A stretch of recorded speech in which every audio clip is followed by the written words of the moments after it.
महाकुंभ मेले में आध्यात्मिकता और भक्त के बीच एक साधारण माला विक्रेता अपने अप्रत्याशित आकर्षण से लोगों का दिल चुरा रही है, लोगों का दिल चोरी करके घूम रही है।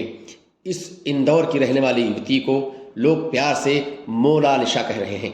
मोनालिसा ने अपनी खूबसूरती और सुंदरता की वजह से लोगों के दिलों में राज कर रही है। जी हाँ दोस्तों, महाकुंभ 2025 के चलते हुए इस मेले में इंटरनेट पर बहुत जोरों से तहलका मचाई हुई है। हालांकि अपनी खूबसूरती के चलते उस महाकुंभ में मेले में लोग मेला देखने को छोड़कर उसके पीछे दौड़ रहे हैं। जैसा कि वहाँ की जानकारी मिली है, वह इंदौर से अपने परिवार के साथ दोस्तों रहने आई थी।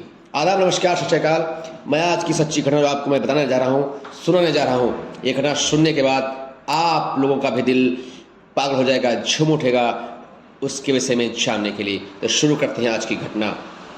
दोस्तों, महाकुंभ में एक लड़की बहुत जोरों से वायरल हो रही है, जैसा कि आप लोगों ने भी सुना और देखा होगा। तो उसके विषय में पूरी चर्चा करते हैं। इंदौर से आई हुई एक लड़की माला बेचने के लिए अपने परिवार के साथ प्रयागराज में पहुंची थी। प्रयागराज में माला बेचने पहुंचने के साथ साथ वो इतनी जोर से वायरल हो लगी जिसका कोई जवाब दोस्तों नहीं था। उस लड़की का नाम मोनालिसा था। मोनालिसा अपने माता पिता और अन्य परिवार सदस्यों के साथ महाकुंभ 2025 में अपना व्यापार करने आई थी। उनका व्यापार माला बेचने का था। अपने काम पर ध्यान देने के बजाय लोग उसके रंग रूप पर मोहित हो गए। मोनालिसा एक अचानक सोशल मीडिया पर लोकप्रियता के चलते उनके कई वीडियो बनाए गए। उसकी खूबसूरती इतनी चर्चा में आ गई जिसे लोग दौड़ दौड़ के उसके फोटो खींचना, उसके तस्वीर निकालना, अपना काम छोड़कर उसके पीछे लग गए, जिससे लोगों ने उसको परेशान कर दिया। लगातार ध्यान और वीडियो रिकॉर्डिंग से मोनालिसा की भारी तकलीफें बढ़ गईं, जिसके कारण उसको दोस्तों महाकुंभ छोड़ने के लिए मजबूरी तय करनी पड़ी। मेले में माला बेचने वाली उसी कई सारी और भी बहनें हैं। उन्होंने बताया कि न्यूज़ वाले, मीडिया वाले, यूट्यूबर लोग मोनालिसा के पीछे पीछे दौड़ते हैं। उनके पीछे भीड़ हटने का नाम नहीं ले रही है और मेले में आकर्षक का मोनालिसा केंद्र बनी हुई है। उनकी बहनों ने बताया कि लोग मोनालिसा का पीछा करते हैं, उनसे एक फ़ोटो खींचने के लिए आग्रह करते हैं और उसको दोस्तों अपनी माला बेचने में बहुत बड़ी दिक्कत हो रही है। इस अवांछित ध्यान के दबाव के कारण मोनालिसा रोते हुए अपने पिता के पास जाती है और उनसे कहती है कि मुझे लोग फोटो खींचने के लिए प्रेरित कर रहे हैं, लोग मेरा पीछा कर रहे हैं, मुझे बहुत तकलीफ हो रहा है कि मैं अपना व्यापार नहीं कर पा रही हूँ। अपनी बेटी की भलाई के लिए उसके पिता ने मोनालिसा को महेश्वर स्थिति के घर पर भेज दिया है और उन्होंने कहा कि अपनी बेटी को घर भेज दो, यहाँ बहुत ही दिक्कतें बढ़ने वाली हैं। मोनालिसा की खूबसूरती के लोगों की प्रशंसा के बारे में पूछा जाने लगा तो उसकी बहन ने स्पष्ट कर दिया कि प्रशंसा से कोई हमको दिक्कत नहीं है।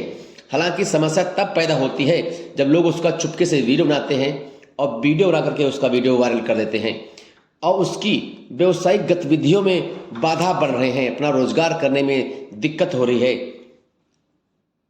इस घुसपैठ के कारण मोनालिसा को वहां से निकलकर महाकुंभ में महेश्वर में शरण लेनी पड़ी। महाकुंभ मेला आध्यात्मिक शांति की तलाश करने वाले लाखों श्रद्धालुओं के लिए केंद्र रहा है दोस्तों। यह मोनालिसा और उसके परिवार जैसे कई व्यक्तियों के लिए रोजगार के अवसर भी प्रदान करता है। इसके बावजूद अप्रत्याशित परिस्थितियों ने चुनौतियों को जन्म दे दिया, जिसने उनके शुरुआती इरादों को फीका कर दिया। इस घटना से इस बात पर प्रकाश पड़ता है कि वायरल प्रसिद्धि के चलते लोगों के जीवन में बहुत ही बाधाएं उत्पन्न कर देता है। जहां कुछ लोग इसे चापलूसी के रूप से देखते हैं, वहीं अन्य इसे अपने दैनिक चर्या के रूप में देखते हैं, जिम्मेदारियों में बाधा डालने का प्रयास करते हैं। मोनालिसा की कहानी आज डिजिटल ग्रुप में प्रशंसा और निजता के हनन के बीच की एक महीन सी रेखा खींचने वाली है। महाकुंभ मेले में उनका अनुभव सार्वजनिक समारोहों के बीच भी व्यक्तिगत स्थान के सम्मान करने की आवश्यकता को रेखांकित करता है। सांवली त्वचा, बड़ी बड़ी आंखों, तीखी नाक वाली इस माला विक्रेता ने लाखों श्रद्धालुओं के बीच अपनी अलग पहचान बनाई है। सोशल मीडिया पर उनके वीडियो और तस्वीरें वायरल हो चुकी हैं, जिनमें उन्हें घाट पर मोतियों की मालाएं बेचने और लोगों से बातचीत करते हुए देखा जा सकता है। कई यूजर्सों ने उनकी तुलना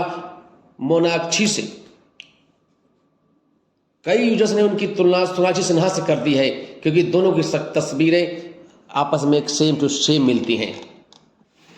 जहां तक एक और मोनालिसा की खूबसूरती और व्यक्तिगत की तारीफ हो रही है, वहीं दूसरी ओर लाइमलाइन उनके लिए परेशानी का सबब बन गई दोस्तों हैं। वायरल वीडियो में उन्होंने कहा है, लोग दिन भर मुझे मिलने आते हैं और तस्वीरें खींचते हैं। मेरी रोजमर्रा की जिंदगी में माला बेचने का काम प्रभावित हो रहा है। महाकुंभ में आए लाखों श्रद्धालुओं के पीछे पीछे दौड़ते हैं। एक वीडियो बनाने में उसके पीछे लाखों लोग पड़ जाते हैं। जहां एक शख्स उन्हें गेंदे के फूलों की माला भेंट करता है। वायरल वीडियो पर कई यूजर्स ने कमेंट किया, इस तरह की हरकतों का अनुभव न करें। एक यूजर ने लिखा है कि परेशान करने वाला महाकुंभ जैसे पवित्र आयोजन में इस तरह की किसी का पीछा करना गलत है। वहीं एक अन्य लोगों ने कहा है कि खूबसूरती लोगों की बड़ी बड़ी समस्याओं का बाधा बन जाती है। दोस्तों, एक अन्य वीडियो वाले ने लिखा है कि मोनालिसा को जापान की एक महिला से बातचीत करते हुए देखा गया है, जहां पर दोनों लोग अपनी अपनी बातों को महाकुंभ में साझा कर रहे हैं। दोस्तों, इस प्रकार से मोनालिसा महाकुंभ में आई माला बेचने के दौरान काफी परेशान हो गई, लेकिन सुर्खियां भी काफी बटोरी है। और इन सभी के चलते हुए मोनालिसा बहुत परेशान हो जाती है और परेशान होते हुए अपनी बेटी को पिता देखकर मोनालिसा को पुनः अपने घर वापस भेज दिया जाता है। दोस्तों, ये जो घटना आपको बता रहा हूं कि आप लोग नेटवर्क पे देख रहे होंगे, सोशल मीडिया पे देख रहे होंगे, और इस अनुभव साझा के साथ आप भी जा करके आनंद उठा सकते हैं। इन्हीं शब्दों के साथ वाणी को दिग्राम, आदाब, नमस्कार, सत श्री अकाल। ये कहानी सुनाने का उद्देश्य केवल आप लोगों को सतर्क जागरूक करना था, किसी को हताश या परेशान नहीं करना था। धन्यवाद।